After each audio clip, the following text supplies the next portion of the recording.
All right, today we're jumping into a story that's really shaking things up in Nepal's new government. We're talking about a high-profile minister, a controversial businessman, and a whole lot of unanswered questions. This is a big one because it's putting a brand new party's promises to the ultimate test. Let's get into it. So this really is the big question, right? What happens when a new government, one that's supposed to be different, sees its star minister get into trouble?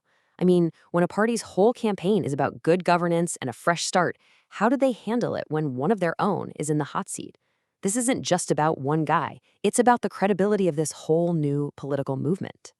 Okay, so let's introduce the main player here, Nepal's Home Minister, Sudan Gurung. He's a really central figure in the new government, which is led by the Rashtriya Swatantra Party, or RSP. And he came into office with this reputation as a guy who gets things done, and he didn't waste any time. Right after taking office, Minister Gurung made these huge headlines by ordering some seriously high-profile arrests. We're talking a former prime minister and even a former home minister. That really cemented his image as this decisive leader, someone who wasn't afraid to take on the old guard. But, well, now that same minister is the one caught up in a big controversy himself. So let's peel back the layers and get to the core of it. What exactly is the allegation that's put Minister Gurung under all this pressure? It really all comes down to a business deal with a pretty controversial figure. So you've got two main people in this picture, Minister Gurung, of course, and a businessman named Deepak Bhatta. Now, here's the kicker. Bhatta is actually in custody right now facing a money laundering case. And the problem is, they were involved in a business together before Gurung became a minister. Okay, so here's how it all connects. The paperwork shows that Sudan Gurung is a shareholder in this company, Star Microinsurance, and who was one of his partners in that company? Yep, Deepak Bhatta. So there it is, a direct link between the current home minister and someone who's under investigation. And we're not talking about a small amount here. The company's own records show Gurung invested 2.5 million rupees. So, this wasn't just some casual thing, it was a real documented financial investment. So why does this investment from the past matter so much now? Well, it all comes down to something called an asset statement. Basically, every government official has to publicly declare all their assets and liabilities. It's all about transparency. And the big allegation here is that Minister Gurung never included these shares in his statement. And that, of course, raises some pretty serious questions. And as you can probably guess, this didn't just fly under the radar. The political fallout was immediate. Opposition parties jumped on it, demanding action, and that forced the minister to come out and respond. So Minister Gurung went on social media with this statement. He says he's done nothing wrong, and he promises to cooperate with any investigation. He's basically handing it over to his party, saying he'll do whatever they decide.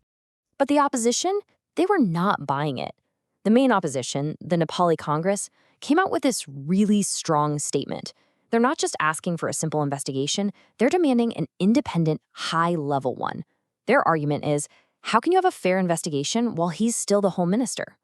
And it wasn't just the Nepali Congress. Other parties, like the RPP, started saying the same thing. The message from the opposition benches was loud and clear. Minister Gurung needs to step down so a fair investigation can happen, and his party, the RSP, needs to tell everyone where they stand. The pressure was definitely building. All right, now let's zoom out a bit, because to really get the full picture here, you need to understand that this whole thing with Minister Gurung, it's not happening in a vacuum. It actually looks like it might be part of a bigger, more worrying trend for this new government.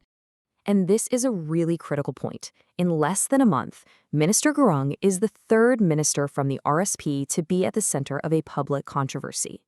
Now think about that. For a party whose whole brand is about being the clean alternative, this starts to look like a pattern. And that is super damaging.